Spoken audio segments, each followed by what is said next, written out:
right, welcome back to session two of Love Dripping from the Walls with my fabulous, fabulous friend Francisco.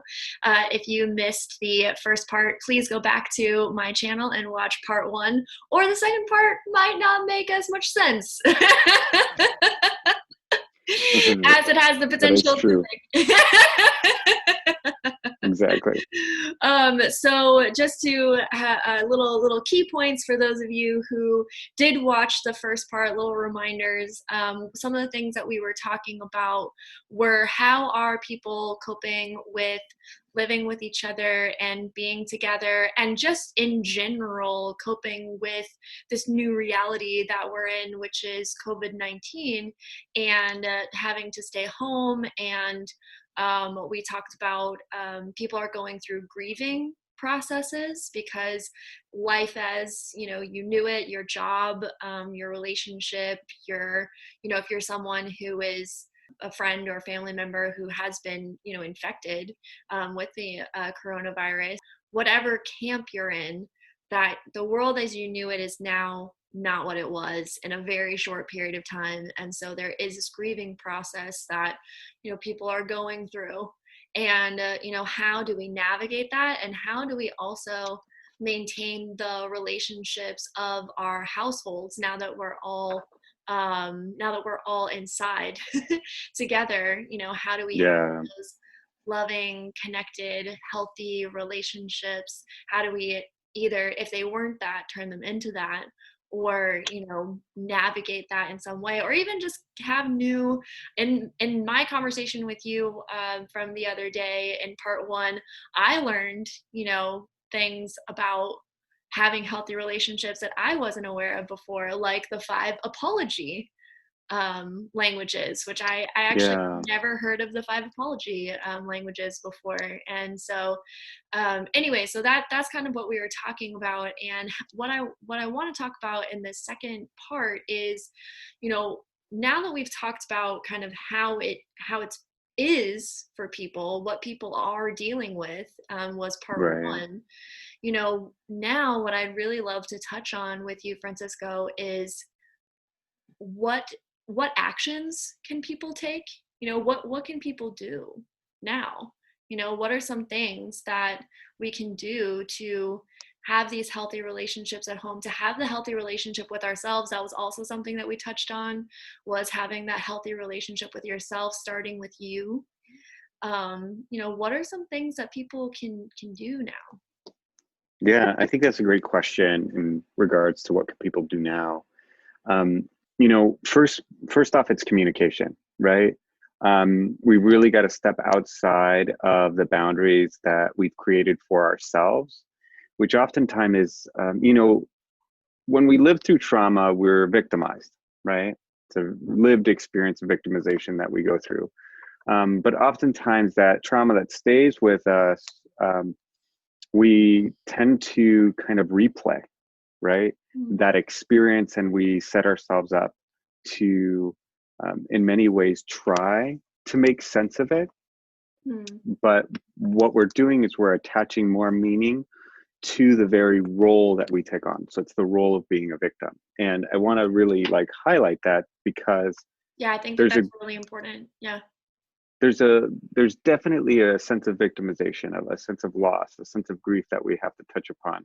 And at the same time, we can't allow ourselves to become victims of the ruminating or repeating thought, right? Or the pattern that we find ourselves in, and let it continue to proceed, right? Mm. We have to, in some ways, step out of the drama, right? That is created from that scenario. It's not saying that we are dramatic or that we created it for ourselves. We're not victim blaming here. So let's be really clear about that, right? Mhm. We are victimized. And so there is a time for healing. There's a time for recognition, a time for a sense of compassion. There's a time for all of that. And in many ways, these things run tandem to each other. They're not done separately. And we live in a culture that thinks in a very linear mindset, right? Totally. So A comes before B, and then C comes after, and then, the whole lineup. But like we know about grief, it's not linear. It's all over, right? Mhm. Mhm. We bounce back between stages, between emotions, between memories and trying to resolve. And in many ways, I like to see things in the context of a spiral staircase where we might make the first round and we're like, oh, that feels good. This is nice. And then we get deeper and we're like, oh, this doesn't feel as nice anymore because we have to round the corners out. It's almost like we're excavating, right? All of this stuff that we've been carrying.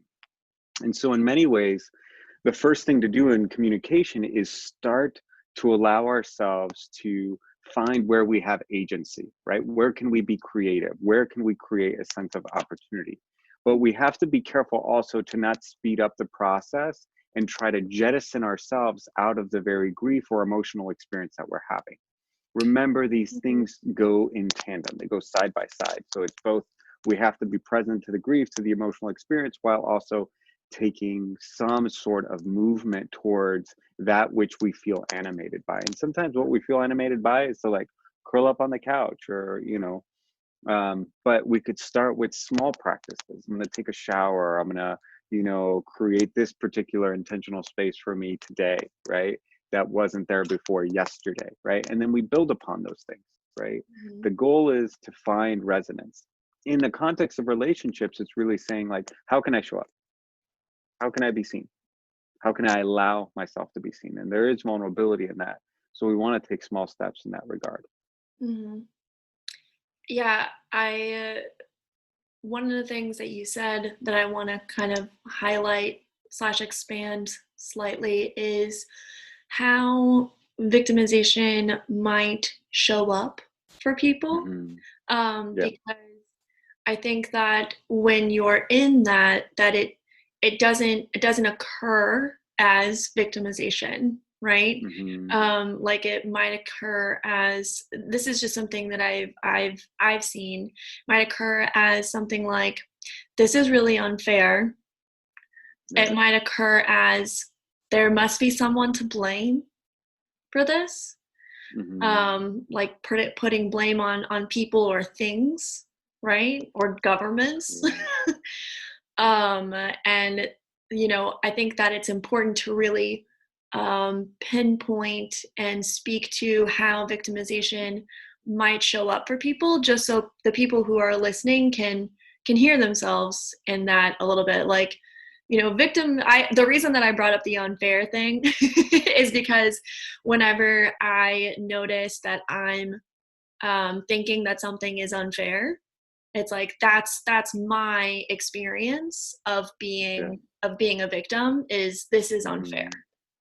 Totally. And so whenever I notice myself having that experience of this is unfair, then I can, as you said, I can hold that space for myself. I'm not going to like make my brain wrong for thinking that something's unfair, but I think in not putting weight to that unfairness, like not diving down that rabbit hole of of this is unfair. So now like I'm trying to think of things that I do when I'm really like indulging in something being unfair. Is like when I'm indulging in something being unfair, it's like, this is unfair. People are stupid. These specific people are stupid. I'm now going to gossip about this to these people. I'm going to find agreement. Like, I'm going to find people who agree how Hmm. unfair this is. It's like I start to add weight to that unfairness. Yeah, because we're always trying to garner some level of agreement to our side because it allows us to feel good about ourselves. But the Mhm. reality is that we're actually escaping the very real wrestling around entitlement, right? If we feel something's unfair, then what we're talking about is entitlement. But what the heck are we entitled to in life? Nothing, right? And so when we catch ourselves in that level of entitlement, we're actually able to notice again our own longing and our own emotional experience. Because if I feel entitled to something, then that means I am at a loss for something in my life. It means there's something missing that I was anticipating, right? Again, insert grief here. What Right. we're doing is we're coming back to understanding how grief is actually a natural process of being able to, dovetail joy. We can't really understand the two, right? And so we're constantly trying to, do other things to, you know, add to our ability to create some level of enthusiasm for our lives, to try to keep things joyful, right? So we want to kind of see that entitlement. And something else that you said was this sense of like, if when I'm blaming people is also about that sense of loss. Like, I blame people because I'm having an emotional experience that might be overwhelming for me. And it's easier to offshore this blame onto someone else that may be part of my immediate circle, because it's too overwhelming for me to take responsibility for that thing. And that's a great moment to just recognize that. No one's blaming you. No one's saying take responsibility. It's like the reality is that sucks.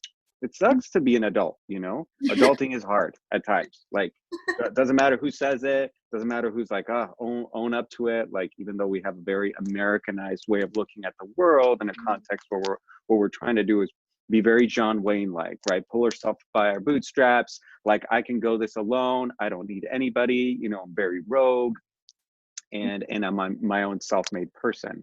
But the reality is that we need community, right? And so communication is about being known and the ability for others to witness us in the context, in a larger context, right? And to get used to that level of vulnerability, right? Because the level of vulnerability isn't about the other person.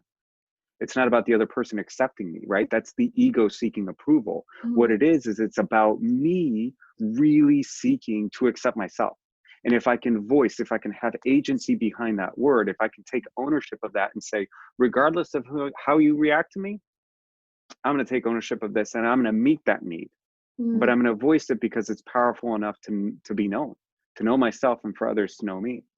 And to not, you know, we abandon ourselves and our needs. And so the goal here is to really add more truth to that and not abandon ourselves, but to say, no, it's important. What I experience is important. Mhm. So those would be some pieces that would go along with what you were saying. Yeah. And thank you for highlighting that a little bit more, because I just wanted to get kind of a sense of what it would actually look like to when you experience that victimization, right? Yeah. It's And about taking ownership is mhm. how I would characterize that. Yeah, and I love that you said it in that way. I love that you said it in that way, is taking ownership and really owning who you are and your experience and having the vulnerability to speak to your needs. For sure. This is not an easy task, right? No. So I think something that you and I talk about that's important, I think, for your listeners to note is that we're not talking about this being something that you already have to be at, but this is a becoming, right? Like, we're all working on this. We're all, in many ways, kind of struggling with it, right? Myself included. There's always places where you're going to see your shadow, where you're going to see the mirror that's, you know, all of a sudden in your face because you have this person whom, you know, reminds you of some aspect of yourself that you're still not acquainted with, or you're still not ready, right, to engage with. And so you're like, whoa, okay, let me take that pause. And so that's the next invitation, is to pause, right, before we react. Seek to lean more into your values and respond from that space. Yeah. Mm-hmm. Yeah, and The that other thing that I'm sorry, go ahead. part one was your values. Yeah. Yeah. And so the other thing that I would say that I'm seeing a lot with couples is that, especially ones that have families, so if they have children, Mm-hmm. and they're trying to figure out what do we do in this context, right? Particularly around our relationship. One of the things I've been telling couples is you got to be super intentional about how you touch each other, right? Because you're around each other a lot and you might be touching your kids or you might be doing certain things, but you get this sense that your needs for touch have been satiated or satisfied, right? Um, or if you're around, you know, your partner, you know, you feel like these needs are satisfied, or even around a roommate. But the reality is it's likely not. It needs to be real intentional touch. It needs to be communication around the type of touch that you need, right? You know, I have a couple of folks that I work with who have newborns, and they're like, oh, you know, everything's great, but like we feel a little bit disconnected from each other. I'm like, yeah, the baby's getting all the attention. So how do you touch each other, right? Again. Mm-hmm. But I'm also noticing that with couples who just live alone, that there isn't an intentionality in the way that they see their touch really needing to be something that they plan out, that they find ways in saying like, oh, I'm going to touch you in a way that feels warm and inviting and safe, and I'm going to touch you in other ways that are actually inviting you into a different kind of Mm, sensual experience together. And sensual does not mean sexual, right? right. So there's Yep. a variety of ways, right? So Yeah. but what we want to do is we want to build the reservoir of connection, right? Not just create one path, right, to how we connect. Mm, So I would say touch is a big one that we kind of couples need to that's start beautiful. identifying. Yeah. Mhm. And then the other thing that I wanted to say is that we need to so desperately start identifying what roles we carry, right? In structural family therapy, one of the things that we think about is what role do you take on in any system that you're a part of? So let Mm, me say you and your partner are a system. You and your mom are a system, right? The relationship between you, your mom, and your partner, right? Even though it's like it's a different kind of relationship than the other two that I just expressed. mhm. Each of those three little hubs and systems, you show up differently, which means you have a particular role that you play. And so we want to slowly start identifying what role we play in the relationships that we have, Mhm. because we're so easily just falling victim, right, into playing whatever it is that is needed, right? Um, but we're not making like a conscious decision. And I'm noticing this because a lot of families are in a level of crisis, right? A lot of children are being homeschooled, parents don't know what to do, couples are like kind of in a level of disaster. And so really identifying, how do we show up right now, what's my role right now? And something I'm telling some parents and even some couples that are managing a lot is like, if because we're going through crisis, you should have check-ins at the beginning of every day and at the end of every day, right? If I were doing crisis triage in the middle of a refugee camp, stuff changes on an hourly basis, right? Someone's sick, someone needs something. This is a disaster, right? So we have to treat it as such. And what we're going to do to stay organized, to be aware of the community and the surroundings and the way that we're tending to everybody within the system, within the family, within the tribe, I have to be able to check in and say, here's how I'm approaching this, right? A lot of kids at certain ages, right, are having significant tantrums or showing a high level of resistance. And we might be feeling the same thing ourselves as adults. Yeah. And so High level those of check-ins, resistance. right. And so those level of check-ins of just saying like, whoa, where are we at? Where are our kids at? How's our parenting look today? Right. Or how's my reaching out to my loved ones look today? Because I can tell you that is also deeply affected. The way I'm reaching out to people today look different than it was 2 days ago. Right. And look to really different than it was 5 days ago. And this is all in the period of this crisis. And so we really need to be asking ourselves, how am I showing up today? What do I need? But then clarify those roles so I know how to show up in a way that more fits in alignment with how I want to be in the midst of this. Yeah. Mhm. Does that make sense? Yeah, absolutely. And one of the things that yeah, I heard a couple things. So the first one was, I have a question for you about calling it a disaster Yeah. because I love it. on the one hand, it's like, this is a disaster. Like, Yeah. and on the other hand, there is, your language is really vital in how you respond to things. If you Totally. respond to things like, this is a disaster, it might be different than if you use the word opportunity or test. Some people like to use the word test a lot. This is a test. Um, Totally. but like the way that so I think that it's one of those things you have to balance, is how things are in reality, right? And the way in which you're perceiving it, looking at it, and treating it. Yeah. I mean, what I hear you saying is talking about mindset, Yeah. right? And I think those things, I really love that you brought that up, because I think it's important to distinguish those things. We Mhm. have to distinguish what we're living through, the time and place, right? So if we're talking about Katrina, if we're talking about 9/11, if we're talking about the tsunami that happened several years ago that we talked about in the first one. Like all of those things are disasters, right? Right. But if we look at it currently, when we're going through a pandemic, all the things, all the consequences, the loss of life, the loss of financial freedoms, the loss of our freedom to be outside, you know, um, we need to be able to call it what it is, which is like for a lot of people, it's a level of crisis, and crisis exhibits disaster. So when we talk about mental health, there's a whole field of study around crisis management. That's number one, right? But there's actually a huge field of study which isn't as, you know, um, known to folks, even in the mental health field, that's called disaster mental health. And disaster mental health really has an understanding of how crisis, and then also how these natural disasters, right? Because we're going through a natural disaster. A pandemic is a natural disaster. Yeah. Um, and how to understand that that is a reality, but distinguishing that also from our mindset, right?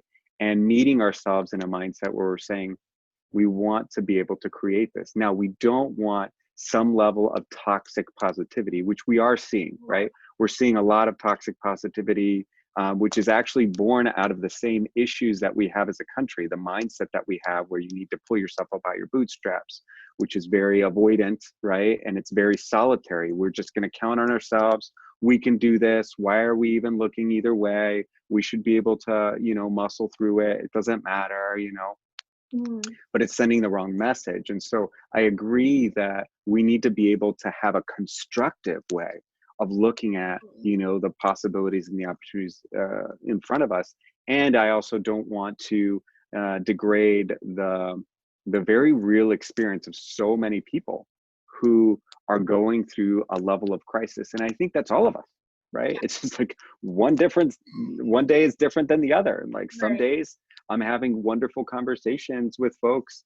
And for others, we're breaking down, we're weeping, we don't know what to do with this.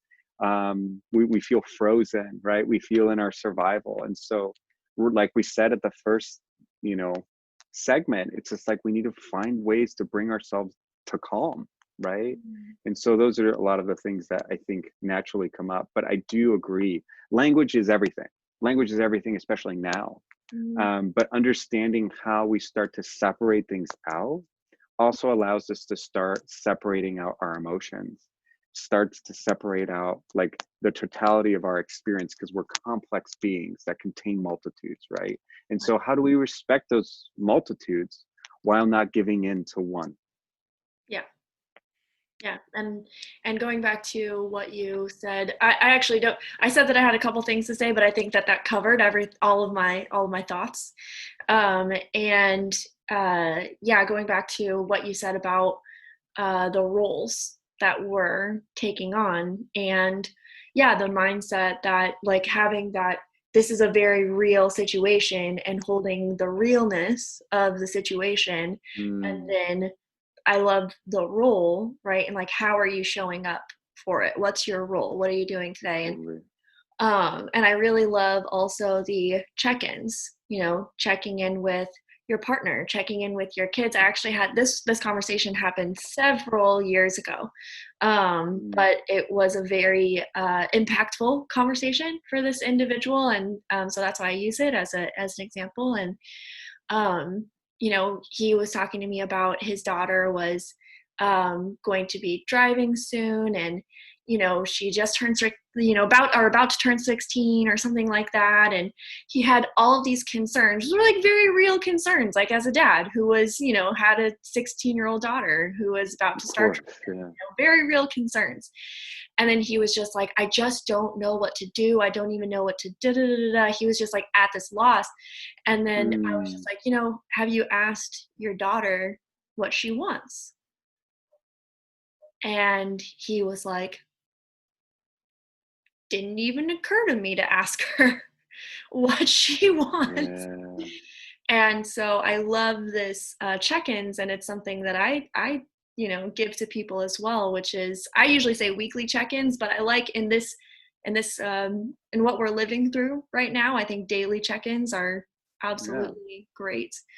So you can just check in and see how are people doing? How is your spouse doing? How is your partner doing? How are your kids doing? How are you doing? Giving, it also gives you the opportunity to say what you need, from the day. It's just like, wow, I thought that we did really well when this happened, but when Mm, this happened, yes, um, didn't go so well. How can we totally. navigate that in the future? Like, how can we troubleshoot that for tomorrow or for next Wednesday when that you know what I mean? Like, so I Totally. think that your the communications, knowing your role, checking in, like, beautiful, like, Mhm. absolutely beautiful. That's awesome. I also think you bring up something which is super important, which is this idea, going back to one of your earlier comments. It's like we can create our own language around it, and we should, right? That's how we as a family, we as, a couple, we as tribe, right? Whatever communal sense we're in currently, make meaning out of this. And to have shared language really allows us to kind of blow that open, you know, Mm. really allows us to get a sense of Mhm. what we want this to be for us. Yeah. Yeah, and Brandy and I live together, and we don't have any kids. But some of the things that we've created, you said, like, your own language, right? I created social Saturdays because I'm super Lovely. extroverted, and so I'm like, I need my time during the Yeah, where I can just call everyone. exactly. Yeah, So I have my social time. And then we also created Solitude Sundays, which are a little bit more for her because she's super introverted. And it's really interesting. that's so great. This is also like where the check-ins, come into play as well, because we did our Yeah, first Solitude Sunday like several Sundays ago. And I thought that it went really well. I was like, we basically, in my mind, I was like, we basically did nothing together like the whole day except for like eat. And I like went in and gave her a kiss like one, a couple. It was probably more than once, but anyway, like in my mind, I'm like, this Solitude Sunday went so well. the extrovert in you was like, yeah, I got what I needed. Right? I hear that. And for her, she was like, that was barely a Solitude Sunday. Oh my gosh. Like, she was like, her experience of Solitude Sunday was totally different than my experience. I would definitely say that's one of the biggest things is how can you give each other grace, right? How can you assume the best, right? Like assume that this person really wants the best in you. Yeah, I was taking a walk the other day, and I just was, you know, overhearing a couple that was just in the heat of an argument, right? And I was just like, of all times, right? Like this is where it's going to come up. And you know, when we're able to be step back, when we're able to get into calm and not be in that heightened level of anxiety and of stress when we're having these arguments with people whom we're around 24/7 now, but really take a step back, give ourselves a space and come back to calm. It's a physiological thing that our mind can't produce any worthwhile commentary, right? If we're that agitated, right?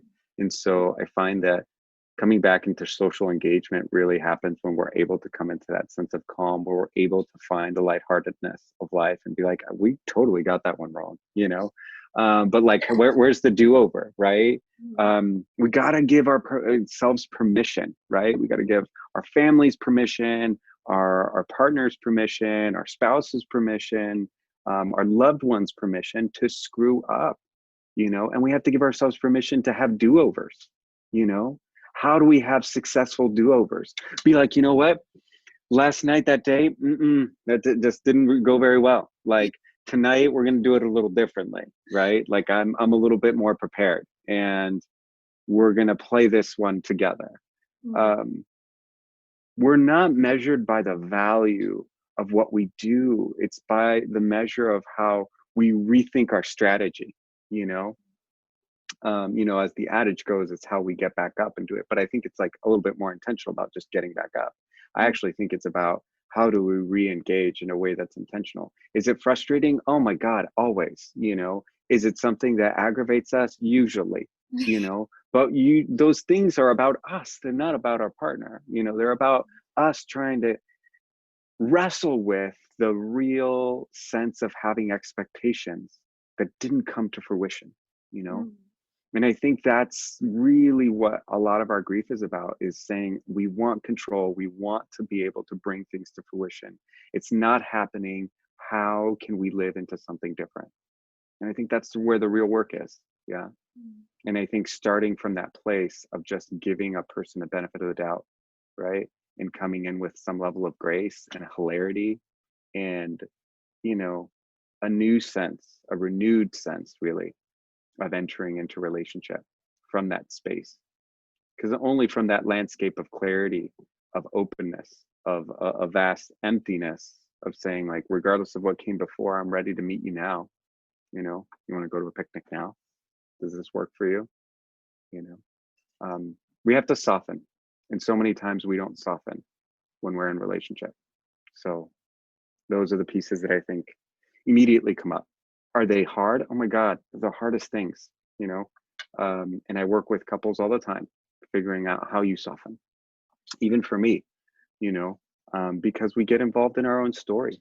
But that's the invitation. How do we jettison ourselves out of our story and actually get into the reality of what is now, So that's the invitation. Mm. Well, that's beautiful. I just, I'm just like, oh, I could listen to you talk about that for the next like hour. I would just Well, like, you can. I'll be talking about it in the coming weeks. So excited. Yeah. yeah, no, Feel thank free to you. join me. Yeah, thank you for joining you where? Where am I joining you? Wait, what?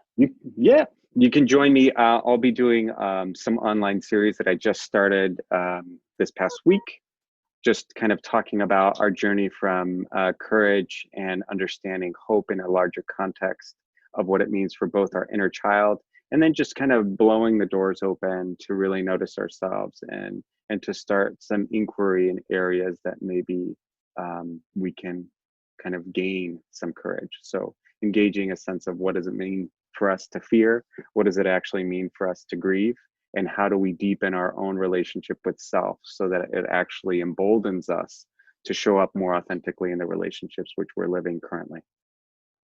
Wow. Well, you have concluded this podcast even better than I had planned to instruct you to.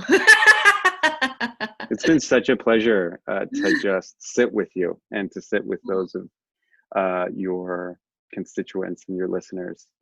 It's a pleasure to kind of have this dialogue and to be given a space for us to be able to, speak in a way that allows others to find home.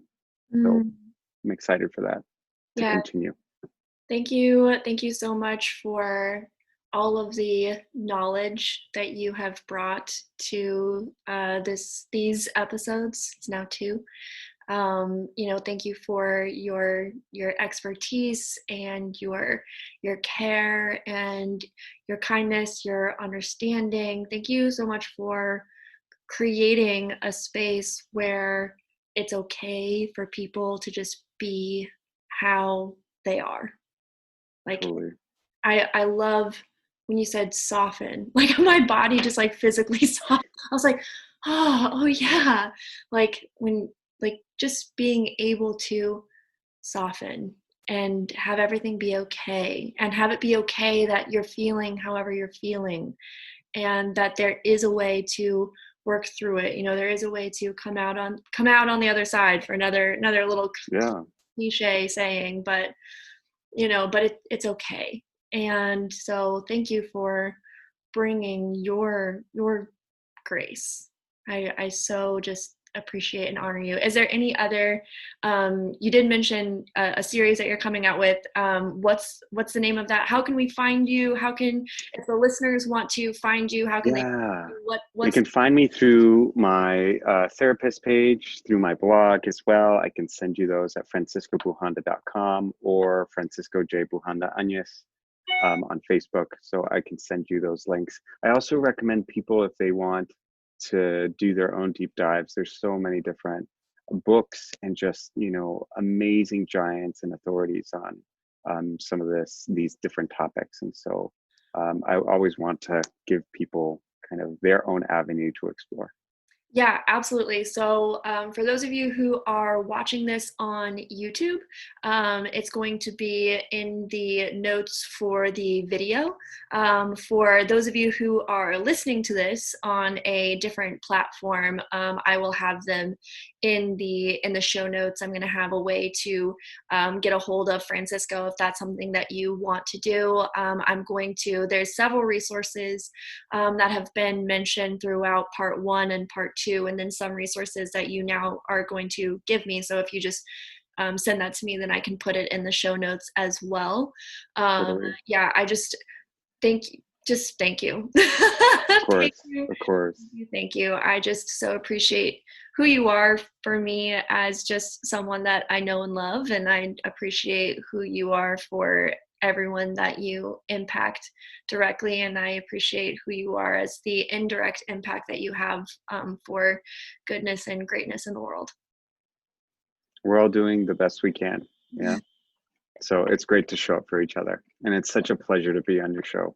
Thank you so much for that opportunity. You're so welcome. Thank you for listening to Love Dripping from the Walls. If you like this podcast, let us know. Like, rate, review, send audio messages. You can even become a monthly sponsor. Log on to Anchor and click sponsor. Keep listening and keep loving.